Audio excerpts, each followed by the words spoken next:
Welcome to the New Thinking for a New World podcast, where we explore the most pressing issues that are challenging and changing our societies. We are looking for new thinking and new solutions, wherever we can find them. Listen as host Alan Stoga, the Tallberg Foundation's chairman, challenges his guests for analysis, ideas, and actions. Together we can help make our world at least a little bit better.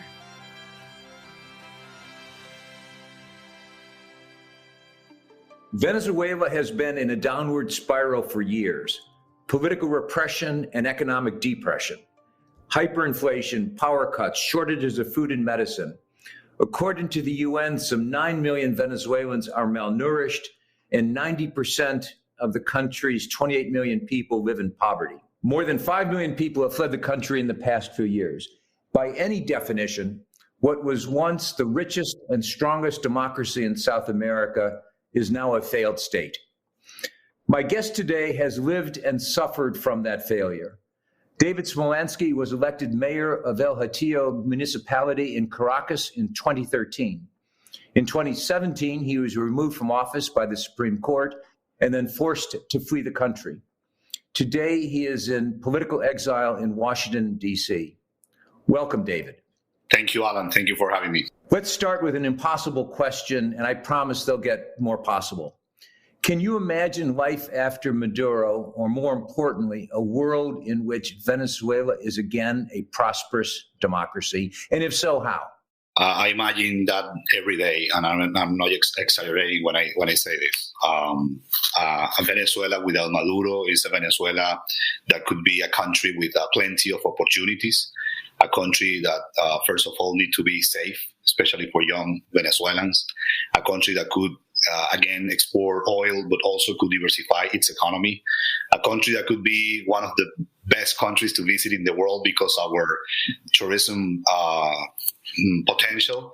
And at the same time, Alan, and I'm not exaggerating when I say this, the day that Maduro will be out of power will be a day of celebration, not only in Venezuela, but all over the world. I think we're going to see those millions of Venezuelans and many others celebrating that Maduro is not anymore in power and Venezuela is recovering democracy. So yes, I think that every single day of my life. What would it take to get to that day? It has to take everything and anything. I think that any option today in Venezuela is legitimate to protect millions of Venezuelans that are suffering from starvation, that are suffering from disease, that are suffering from crimes against humanity, that are suffering from human rights violation, that the only option for many families in Venezuela to survive is to flee the country.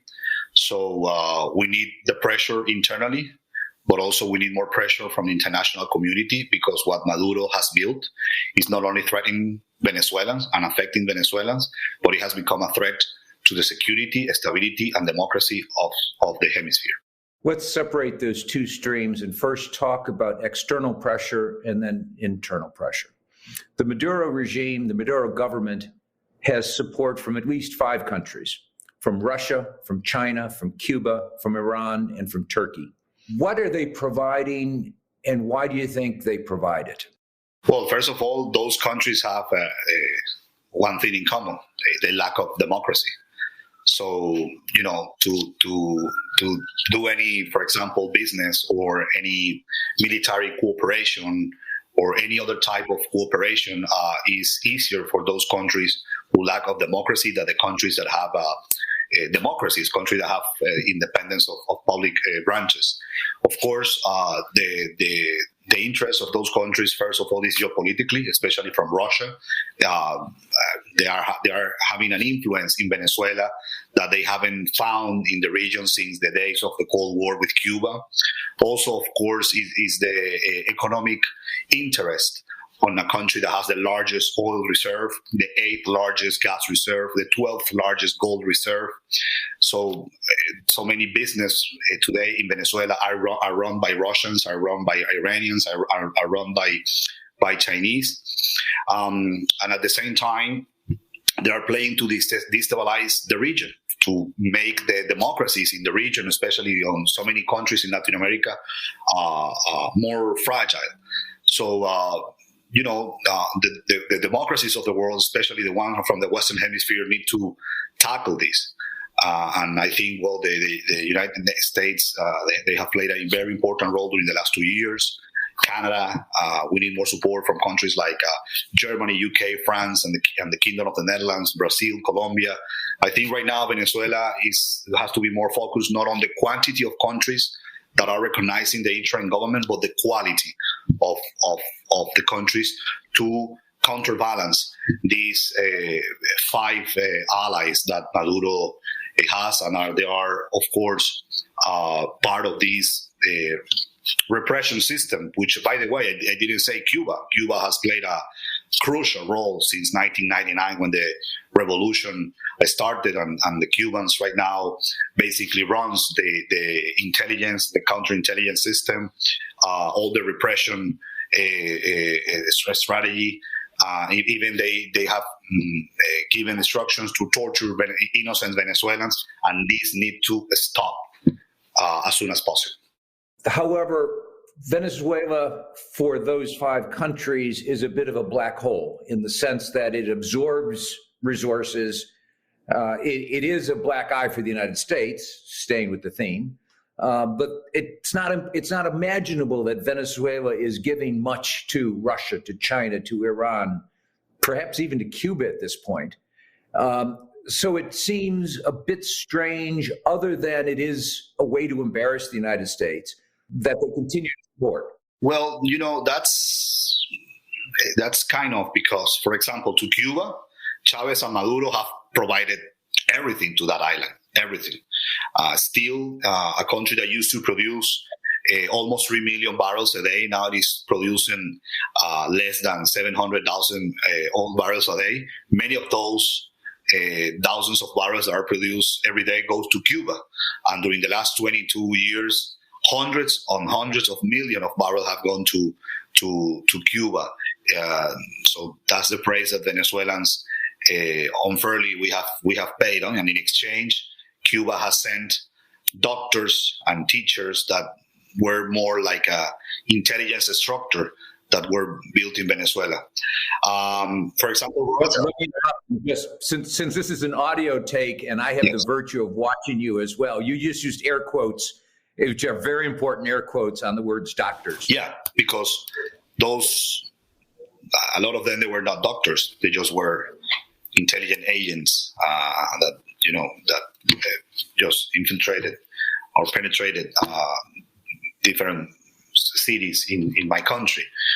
But I also have to say that, for example, Russia is running now the biggest gas field that Venezuela has in the country, which is located at the east. So they have their interest. They have their interest. As I said, Venezuela is a very rich country, but above of that, especially in the case of Russia, China, and Iran, above of that is that they have found a geopolitical strategy through Venezuela to counterbalance the influence of the U.S. in this region. Let's remember that Maduro's regime, it is a dictatorship that protects terrorism, especially from those guerrilla groups from Colombia that they have found protection in Venezuela. So we are now witnessing a very, very dangerous synergy between the Colombia irregular groups, which are terrorist groups such as ELN, the Iranians, the Cuban intelligence, China, Russia, irregular armed groups that were founded in Venezuela. And all of that, by the way, is run through illicit economy because it's not run by oil. It's run through drug trafficking, illegal mining, smuggling, human trafficking. And as I said, this is not only affecting Venezuelans. This is affecting, in my opinion, the whole region.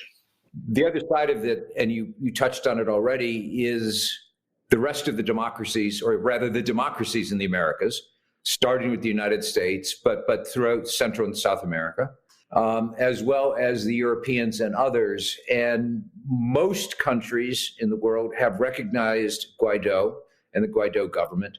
Most countries have condemned the Maduro regime, the OAS, various other global organizations, but without consequence. Maduro is still there. The sanctions get ever tighter. The people of Venezuela pay the cost of those sanctions. Two related questions. What should the United States do? What should other countries do to try to get to that dream that you articulated at the start of our conversation? Yes. Well, if I may, just to say something before answering two questions, I don't think sanctions have affected Venezuelans. The worst sanction that we have is Maduro's regime. The vast majority of the sanctions that have been applied in Venezuela are individual sanctions, and are sanctions that not only have been implemented by the U.S., but also countries like Canada, Panama, and the European Union. Sanctions against the ones who are involved in crimes against humanity, human rights violation, drug trafficking, corruption, money laundering. And there are some economical sanctions.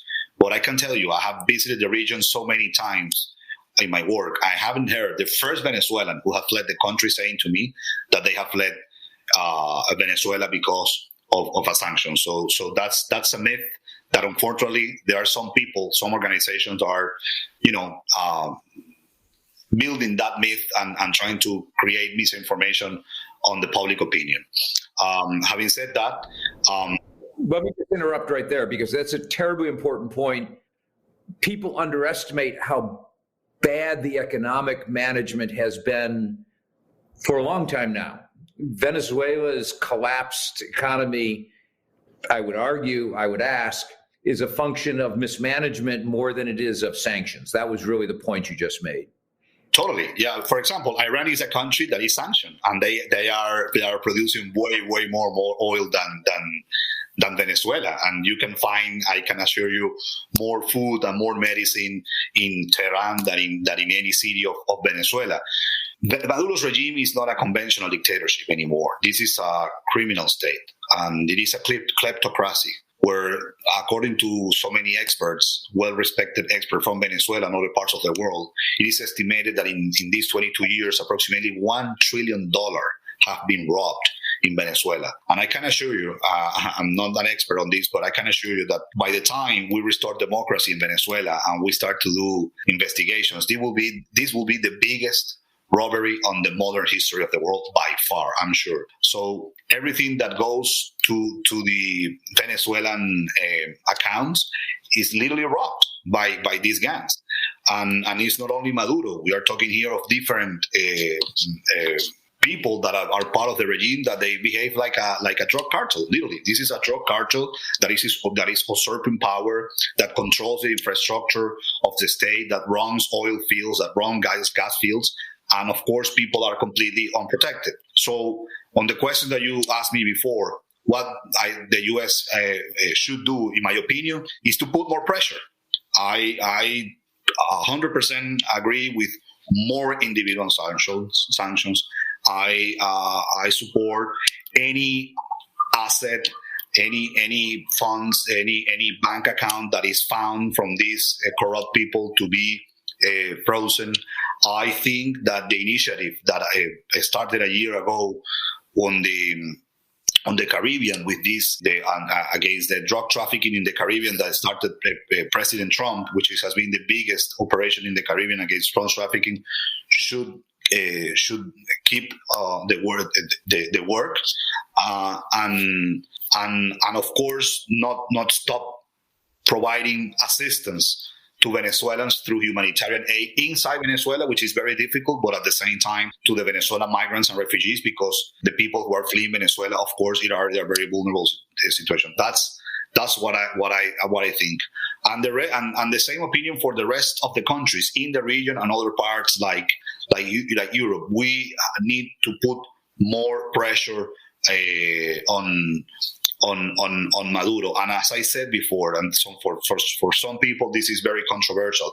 In my opinion, any option in Venezuela is legitimate. And when I say this, there are different doctrines according to the international law that could be implemented in the case of Venezuela, such as the responsibility to protect. The responsibility to protect is the UN doctrine that has three pillars. The first one is that you have to try to avoid crimes against humanity and atrocities. Well, unfortunately, that didn't happen in Venezuela. It was not avoided. Then you have the second pillar that let's try to solve this through a diplomatic way, through a negotiation. Well, in Venezuela, you have had more than 20 round tables of negotiations with international community as observer, and there was no agreement. And the third pillar is, well, you can use the force. It is legitimate to use the force through a humanitarian ways to protect the people who are suffering. So those are, in my opinion, the policies that should be discussed right now on the international community. Of course, if we can solve this through a free and fair elections, I'll be happy to solve it like that. Of course, if Maduro tomorrow resigns because you have so many people protesting on the streets, of course, I'm going to support that. But it will be irresponsible and naive to not think on other options when you have a drug cartel running the country and making so many people suffer because of hunger, because of diseases, and because of forced migration. So let me underline that. You would be prepared to support military intervention, put aside by whom and how. That's old school. That's old school way to say. I think we are in a different world that we saw 15 years ago with our Iraq or Afghanistan or even before that. But as I said, the responsibility to protect, that one of its pillars is the humanitarian use of force to protect people that are suffering from crimes and humanitarian atrocities, should be considered in the international. Considered by whom? Sorry? Considered by whom?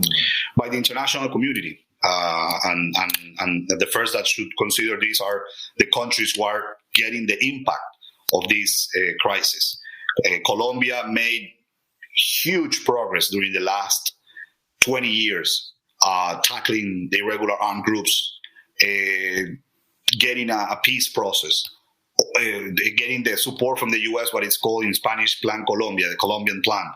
Well, that's in jeopardy right now because of the Maduro's regime. All the effort that Colombia has made during the last 20 years are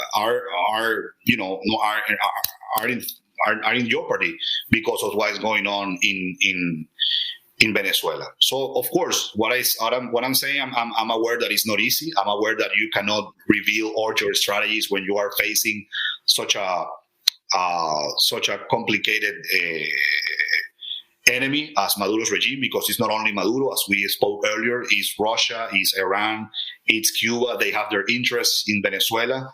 But if Maduro manages to stay longer in power, I think the consequences that we could have in the region are really concerning. And we have to try to avoid that. But to summarize the point, Venezuela is clearly a case study of the failure of global governance. It's the failure of R2P. It has not been implemented other than through sanctions, endless reports. R2P has probably generated more reports by more organizations than any other UN initiative. The OAS does not have a robust history of supporting interventions. So in practical terms, I don't mean to press you, but I am pressing you. I'm not sure who's going to answer your plea, which is understandable, that when all else fails, it's what American diplomats and presidents like to say, all options are on the table. But when they say it, they have options that are actually they have a table and they have options. But I'm not sure where the table is and what the options are. Well, but for example, what happened in Panama 30 years ago. In Panama, Noriega was a drug trafficker. And at the end of the day, the U.S. had to act. I think this is worse than Panama. And I think, Alan, with due to respect to the international community, which I'm, as a Venezuelan, I'm grateful on the efforts that they have made during the last years to restore democracy and to help, especially the people who are suffering. But the thing is that so many underestimated Hugo Chavez in the past and underestimated even Nicolás Maduro. And so many governments in the world were, they just fell in love with all the money that Chavez had. And I think the biggest lesson in Venezuela for Venezuelans and for the world is that Hugo Chavez probably is the best example how democracy was used to destroy democracy. How he took advantage of democratic tools to conquer power, and from power he destroyed those democratic tools. He was elected in a free and fair elections. He was elected in a system that we used to have democracy. He was elected in a system that we used to have independent media. He was elected in a system that there was no political prisoners. So of course, as every democracy, of course, there were problems in Venezuela in the 1990s. Insecurity was getting worse. We had an inflation. Poverty was growing, but we were a democracy. We needed to fix that democracy, but the democracy was not supposed to fix with this type of criminal regime. So for me, Chavez is the main example how democracy could be used to destroy democracy. So many people, so many countries underestimated that, and now we're paying the consequences. Not that long ago, it looked like the opposition, led by Juan Guaido, was actually making headway to replace the regime.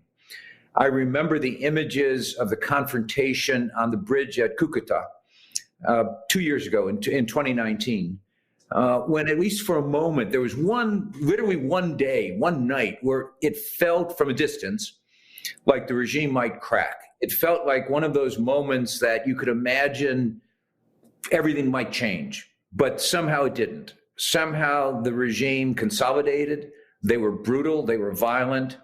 They didn't let the food in. The Cucuta moment passed. What happened? Well, I was there in Cucuta, and I've been there many times. That day I saw all the criminal portfolio that the regime has. So they put everyone on the bridge. They put security forces. They put irregular armed groups. They even allegedly took people from jail to block and burn the humanitarian aid, and it was a very peaceful protest, or not even protest. It was a peaceful action to try to get food and medicine in Venezuela, and it was blocked and burned by these criminals, and they don't care. They don't care.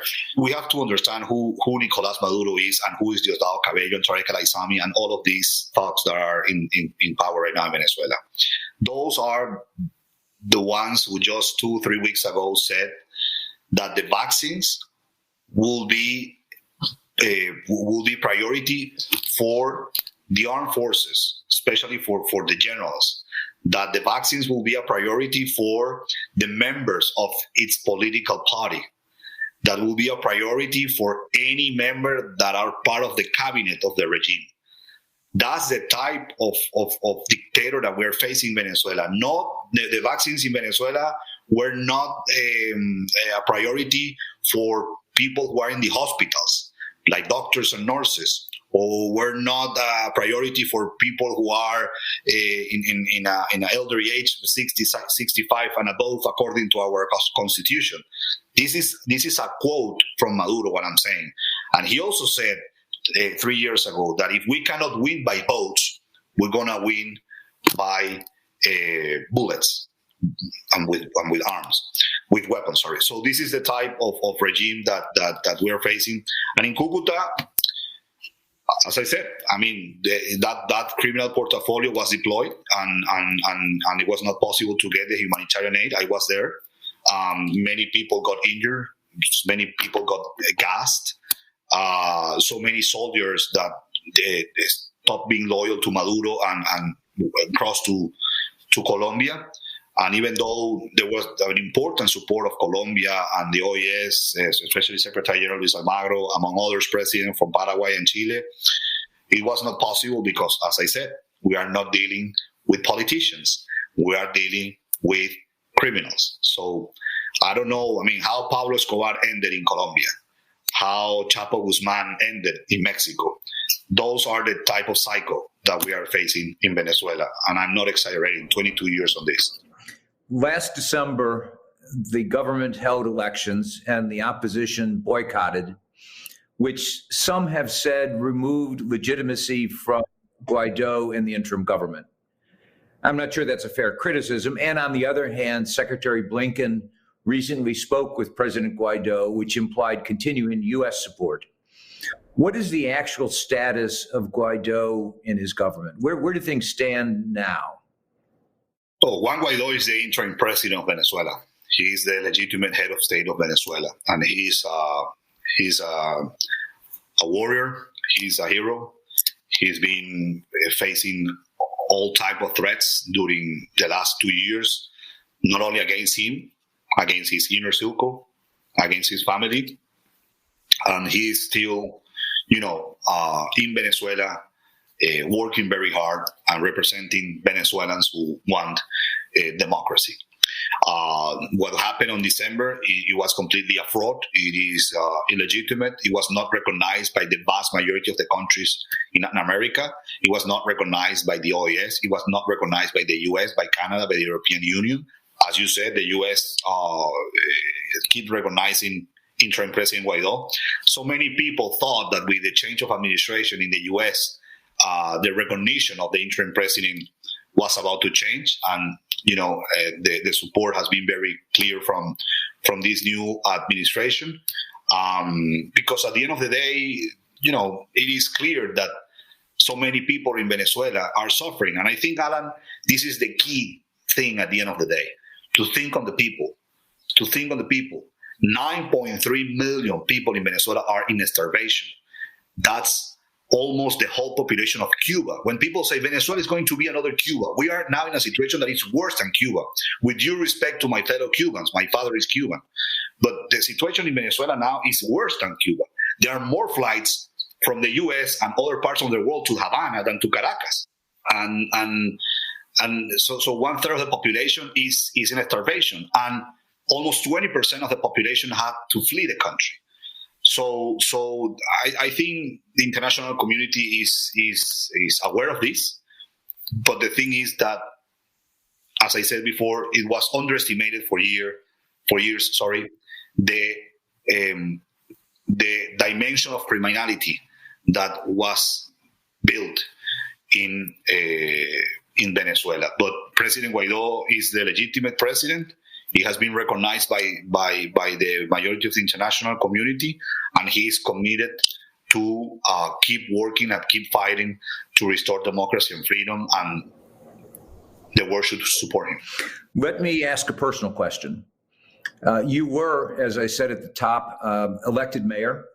The Supreme Court removed you because you were doing your job, near as I can tell. But then I don't know what happens. I know that you had to flee Venezuela. I'm sure it was unpleasant, to put it mildly, but can you just tell us a bit of what happened once you were driven from office? Yes. Well, if you give me a few minutes, I'll share with you the whole story. It was Monday, August 7th. I finished my work, and when I got to my house, my lawyer called me and told me that the illegitimate Supreme Court in Venezuela, controlled by the regime, posted in Facebook that I have to face a trial in 36 hours. So those were my last 36 hours in kind of freedom, because I think my liberties were already restricted in that moment. And again, using I say that in English, sorry, the air quotes. So on that 36 hours, I said goodbye to my family. I said goodbye to all the great servicemen and servicewomen that worked with me when I was a mayor. I had a chance to make a meeting with a lot of neighbors of Hatillo. Thousands of people gathered on the last hours. And I went to clandestinity because I knew what was going to be the decision of the trial. I was sentenced for prison. My jail that was assigned, it is the same jail where so many political prisoners have been, where so many political prisoners have been tortured, where some political prisoners have been killed. So I knew that was going to be the sentence. So on August 9th, I started my clandestinity. I spent on that situation 35 days. Approximately on the day 18, 19, I decided that I have to go to exile, that the best way to keep working for my country is doing it on exile. So I started to plan my route to escape. Maduro, knowing that I was in exile, he prohibited any sailing of ships on the coast. So my first option was to flee the country through using a fish boat on the west coast of Venezuela. I couldn't do it. The other option was through Colombia, but I was not secure that there was a way to do it. So I decided to do something surprisingly for the regime, but risky because of the length that it was fleeing through Brazil. So I have always had a beard. I had to shave my beard. I had to use some glasses like the ones that you have. I had to use a flat hat, and I had to wear a cloth like a seminarist, like it was working with priests in church. And I started my journey that took 3-4 days. The security forces were not able to recognize me. I was able to go through more than 30 security checkpoints. In 8 of them, the car was asked to stop. In 4 out of 8, I was asked to get out of the car. They didn't recognize who I was because my physical aspect was completely changed, and I was able to get to Brazil. And since then, I have not been able to go back to Venezuela. My exile started in September of 2017. And since then, I have been living in exile.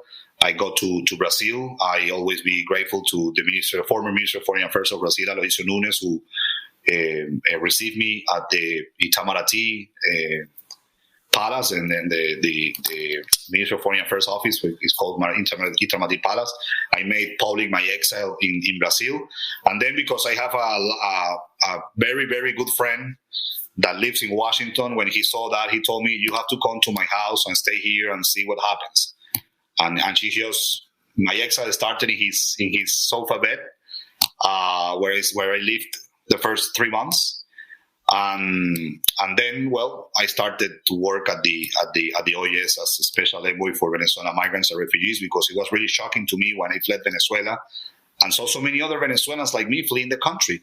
In my case, I was forced to flee because of a human rights violation. But in the case of others, they were fleeing because of starvation or insecurity. So I felt that someone had to work on that. And I'm sorry if I talk too much, but that was the story of my escape. And I dream every day to go back to Venezuela. I think the most powerful thing that will happen in Venezuela will not only be the restoration of democracy and freedom, but give the chance to that 5.5 million that have fled to go back and reunite with their families. That's the biggest dream and wish for every Venezuelan who is abroad, to go back and reunite with their family. And that's what I'm working every day. Well, thank you for sharing the story, and thank you very much for the dream. I hope, and I'm sure everyone who's listening to this hopes, that you will invite us when you're back in Caracas, and we can celebrate with you and the reunited families. Thank you very much, David. Thank you so much for having me. And when we have democracy in Venezuela, Alan, you will be invited. I will take you to El Hatillo, which is the most beautiful place in Caracas. Thank you very much. Thank you for listening to this episode of the New Thinking for a New World podcast. We welcome your comments on our website, talbergfoundation.org, and please subscribe to the podcast in the app of your choice. This podcast was made possible with the generous support of the Stavros Niarchos Foundation.